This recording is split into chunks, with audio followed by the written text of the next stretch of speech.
So they're saying online, guys, that Diddy is missing from prison. Tonight at exactly 11 p.m., something happened inside a federal prison that was never supposed to happen.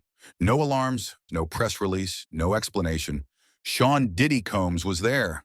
And then he wasn't. This wasn't a rumor. This wasn't social media noise. This was a routine inmate count at FCI Fort Dix, the kind that happens every single night without fail. Names called, heads counted, doors locked, numbers matched, except this time, one name broke the system. When Diddy's name came up, there was no response. Guards assumed delay. They checked again and again. His ID was active. His file was open. But his location? Blank. At first, they thought it was a logging issue, then a timing issue, then a human error. But minutes passed, and nothing corrected itself. No transfer order, no medical movement, no court appearance, no release authorization, just silence. And inside that silence, confusion spread fast. This is a facility built for control, for precision, for accountability. High-profile inmates don't move without a trail. Every step is tracked. Every door is recorded. So when a name disappears during count, it doesn't just raise a question, it triggers a problem. By 11:07 p.m., supervisors were involved. By 11:12, internal checks escalated. By 11:18, the phrase nobody wanted to say out loud started circulating. Unaccounted. Think about that for a second. Not transferred, not delayed, unaccounted. Somewhere between locked doors and sealed hallways, between protocols and paperwork, one of the most watched inmates in the country slipped into a gap that wasn't supposed to exist. And here's where it gets stranger. No emergency call was made. No lockdown announcement followed. No evacuation drill. The prison didn't react the way it would if someone had escaped, because nothing looked like an escape. No alarms, no broken barriers, no movement flags, just absence. That's when the whispers started. Quiet, internal, careful. And before midnight, the first leak reached the outside world. If you're trying to understand what's happening right now, make sure you're subscribed, because this story is unfolding in real time, and the next detail changes everything. By the time social media caught the phrase missing from prison, officials were already behind it. Phones went unanswered. Statements were delayed. Lawyers went silent. And that silence matters. Because in situations like this, silence isn't confusion. It's control. FCI Fort Dix doesn't lose inmates. Federal systems don't forget people, especially not someone with this level of attention. Which means one of two things is true. Either something went catastrophically wrong, or something happened that we're not supposed to know about yet. As midnight approached, staff kept searching for a correction that never came. A late update, a delayed log, a simple explanation, nothing. And that's the moment this stopped being a routine issue and became a mystery.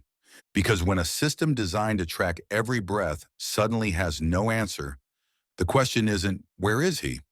The question is, who knows and isn't talking? And what happened next is where the story really begins. What makes this moment unsettling isn't just that a name went missing. It's how many systems failed to explain it. FCI Fort Dix runs on layers of verification. When an inmate moves, paperwork moves first. Orders are logged, approvals are signed, digital trails are created before a single door opens. That's how it's supposed to work. So the first thing officials searched for was a transfer order, a quiet relocation, a scheduled move approved earlier in the day. There was none. Next came medical records. High-profile inmates don't leave units without documentation. Even a minor emergency creates a paper trail. Nothing. No hospital transport. No medical override. No outside escort logged. Then they check court activity. Sometimes movements happen late. Sometimes judges intervene quietly. But the court system showed no filings, no warrants, no sealed appearances. At this point, the problem wasn't technical anymore. It was structural, because every possible explanation required a record. And every record said the same thing. Nothing happened. Yet something clearly had. Internal systems were still live. Diddy's inmate profile wasn't closed. It wasn't flagged as released. It wasn't marked transferred. It just existed without a location. That's when outside communication stopped. Phones that normally rang started going unanswered.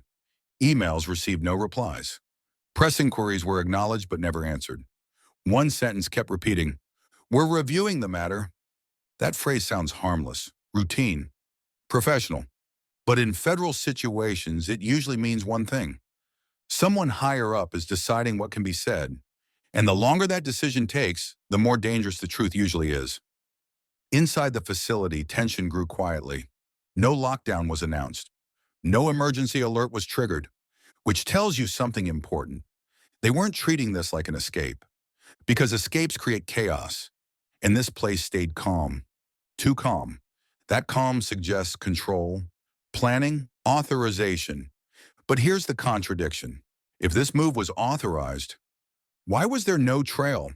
Why were local officials left confused?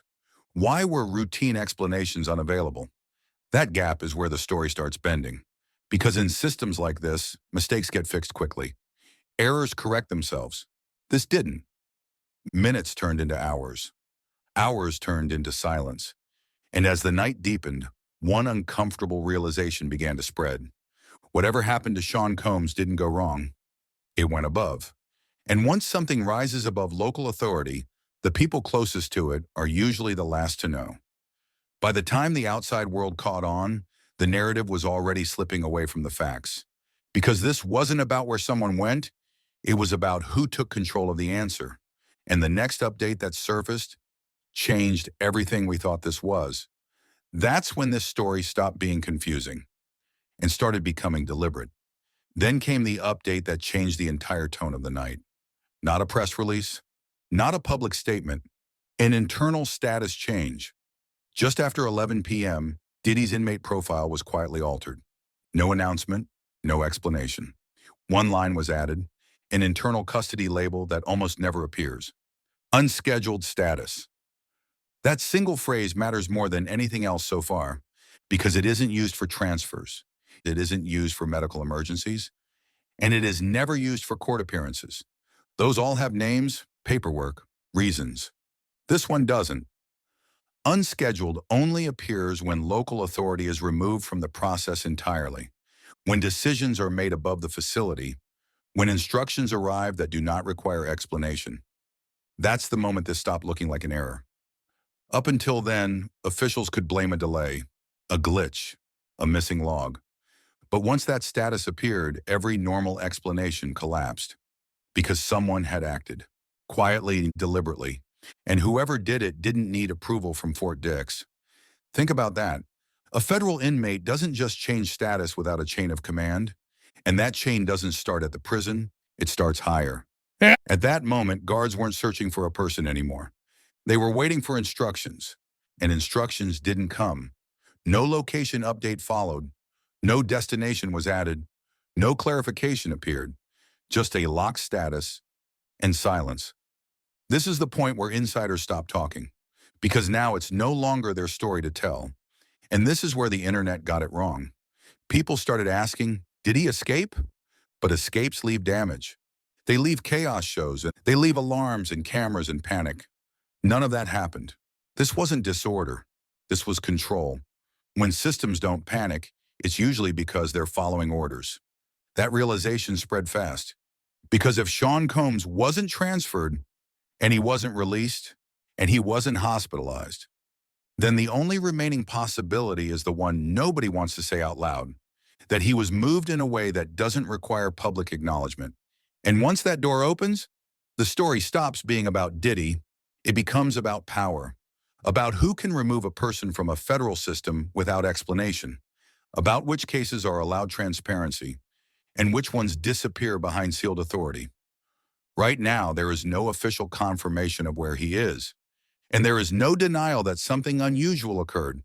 That gap is intentional, because when the truth is still being decided, silence is the safest option, and the most dangerous one for everyone watching. Because now the question isn't whether Sean Combs is missing. The question is whether we were ever meant to know where he went. And what comes next depends on who finally breaks that silence. By morning, nothing had been clarified. And that silence spoke louder than any statement ever could. No press conference, no confirmation of a transfer, no denial of a disappearance. Federal agencies didn't rush to correct the story. They didn't label it false. They didn't call it misinformation. They simply said nothing. And when institutions with this level of authority go quiet, it usually means one thing: the truth isn't ready to be released. Inside Fort Dix, normal operations resumed as if nothing had happened. Counts continued. Doors opened and closed. Schedules moved forward. But one space remained empty. Diddy's profile stayed active. Not closed, not resolved, just unresolved. Media outlets began circling the same unanswered questions. Where is he now? Who authorized the move? Why hasn't anyone confirmed it? Every request received the same response: "We are reviewing the matter." That phrase started appearing everywhere. Too consistent, too controlled, which only added to the suspicion. Because reviews don't take this long when the answer's simple. Online, theories exploded. Some believed this was protection. Others whispered about sealed agreements. A few claimed this was bigger than one man and connected to something far more sensitive. But here's the part nobody can ignore. If this was routine, it would already be explained. If this was an error, it would already be fixed. If this was harmless, it would already be dismissed. None of that happened. Instead, the story froze in place. Right at the moment it became uncomfortable. That's not coincidence. That's containment. And until someone with authority decides to speak, everything remains suspended between two realities. One where nothing is wrong, and one where everything is. Right now, Sean Diddy Combs is not publicly accounted for inside the federal prison system. That is a fact. What that means, who decided it, and what it protects, those answers are still sealed. And until they surface, this isn't just a missing inmate story. It's a reminder that some people don't disappear loudly. They disappear quietly, with permission. And when that happens, the most dangerous question isn't where they went. It's why we weren't meant to follow.